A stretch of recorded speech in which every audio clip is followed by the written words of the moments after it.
Hey guys, I'm Stahly from Tale of Painters, and in this video I'm going to review Green Stuff World's brand new dipping inks, yet another Citadel Contrast clone. What makes them special is their size. The paints come in large 60 ml bottles, which is more than 3 times the capacity of a pot of Citadel Contrast, and that for an RRP of €5.75. So more paint for less money. Sounds too good to be true. Let's take a closer look if these new dipping inks are worth it or not. First things first, I realized there is some kind of controversy around the company Green Stuff World. I've put a link to a thread on Daka in the video description below, so please make up your own mind. I would like to point out that I bought the products for this video myself and have no involvement with Green Stuff World. But, like with all my reviews, I will form a fair and neutral opinion. Green Stuff World's dipping inks are available since July 2022 and can be found on greenstuffworld.com and at selected retailers that carry Green Stuff World products. The price is €5.75 per 60 ml bottle, but I only paid €4.31 plus shipping because of a 25% promotion on their website.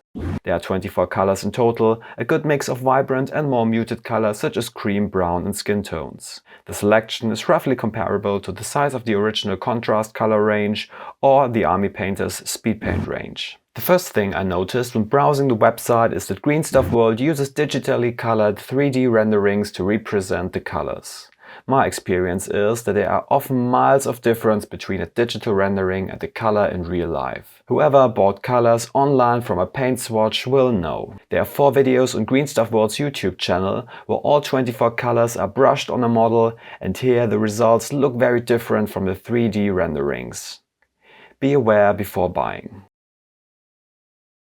For this review, I sampled 6 colors and I was very curious to see what they would look like, more like the renderings or like in the video. To experiment with the inks, I sprayed some Sector Mechanicus bases with the new White Scar primer. The Sector Mechanicus bases have a good mix of textured and flat areas, so we can get a good impression of how these paints perform on a variety of details and surfaces. My first impression is that the consistency of the dipping inks is very similar to contrast paints. Please note that not all contrast paints are the same. You might have noticed that some are rather weakly pigmented and behave more like a wash or shade paint, like Aethermatic Blue or the new Pilar Glacier.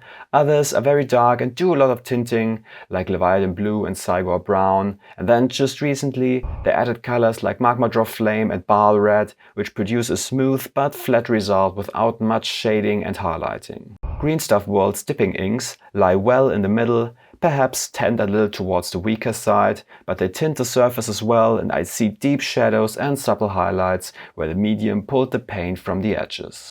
So far, so good. Before we take a look at all the colors I got, why don't you smash the like button, subscribe to my channel and hit the bell so you don't miss more videos like this.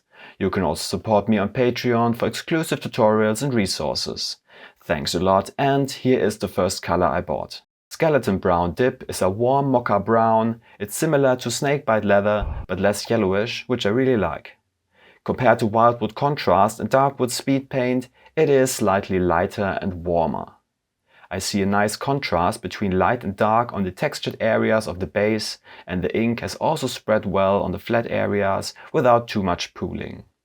This will be a color I will definitely use often, as I really like this particular shade of brown. Glorious Magenta Dip is a really bright candy pink, almost neon in its vividness. Compared to Doomfire Magenta, it's much lighter, and it's also not as flat with more pronounced shadows and highlights, though thinning Doomfire Magenta with contrast medium would probably produce a similar result. Purple Alchemy from the Army Painter is a much darker and muted purple, as you can see. Glorious Magenta will be a really useful addition to my collection and would be perfect for the pink shading for High Fleet Leviathan skin, especially when thinned further with contrast or Lahmian medium. By the way, I made a video comparing various acrylic mediums to find out which is best. Check it out in the upper right corner. Garnet Purple Dip is next on my list, and as you can see, it's quite similar to Magos Purple from Games Workshop, but it has slightly more depth and is more pinkish. Compared to Purple Alchemy from the Army Painter, it's a bit more lilac. Another nice color, but probably not as essential if you own the aforementioned contrast or speed paints. Dusty Blue Dip is a denim blue with a hint of petrol.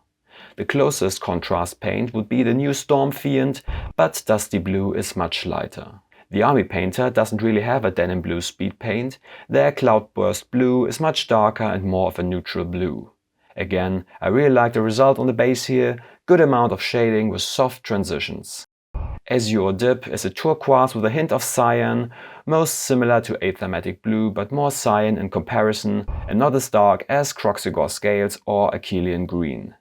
Compared to Plasma Bolt from the Army Painter, it's also more cyan. I feel this color really closes a gap in the contrast range for a more azure turquoise, which will come in really handy.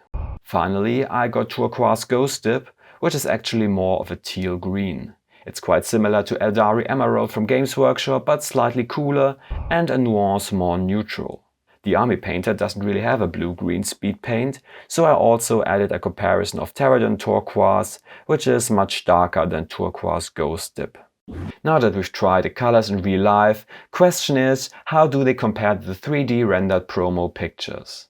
The answer is so-so. Some colors match quite nicely, but Skeleton Brown looks more like Elfwood Brown here, and Azure and Glorious Magenta are brighter in real life. And compared to Green Stuff World's promo videos? Well, a lot of colors in the video look really off, as you can see in this comparison. So I think getting the right color is a gamble. I recommend you compare both the graphics and the videos and hope for the best. Here are a few more experiments to get a better feel for this paint. Contrast can be diluted with contrast or Lamin medium and also used as a wash or glaze. Here I dilute Garnet Purple Dip with contrast medium and use it as a wash, which works just as great. For glazing, I added even more contrast medium and applied several thin layers on top of each other, which was no problem, just like with contrast. Speed paint from the Army Painter unfortunately has the problem that it can reactivate when you paint over it. The speed paint will bleed into the acrylic paint unless you apply a coat of varnish. Because of the reactivation, they are also not suitable for glazing, as each layer will dissolve the previous one. More about that in my speed paint review in the top right corner. Fortunately, dipping inks don't reactivate when you paint over them, just as contrast. All in all, the dipping inks surprised me positively. Compared to instant colors from Scale 75 and speed paint from the Army Painter, the dipping inks come closest to the Citadel Contrast formula and might be the most perfect copy yet. And the price is really amazing. The 60 ml bottles contain more than 3 times as much paint as the 80 ml contrast pots and are even cheaper at €5.75 per bottle. If you don't have a problem with Green Stuff World's business practices and are looking for a cheap and good alternative to contrast or just want to expand your color palette, you should give the dipping inks a try. I give them a well-deserved 8.5 points and I definitely get a few more colors, even though choosing colors is a bit of a gamble because the official promo material can be misleading. And with only 24 colors, the choice is more limited than with contrast, of which there are now 61 different colors to choose from. I hope you enjoyed this video, and if you're interested in a hand-painted comparison of all 61 old and new contrast paints, check out my video here on the right. See you soon, check out my website and socials, and happy hobbying!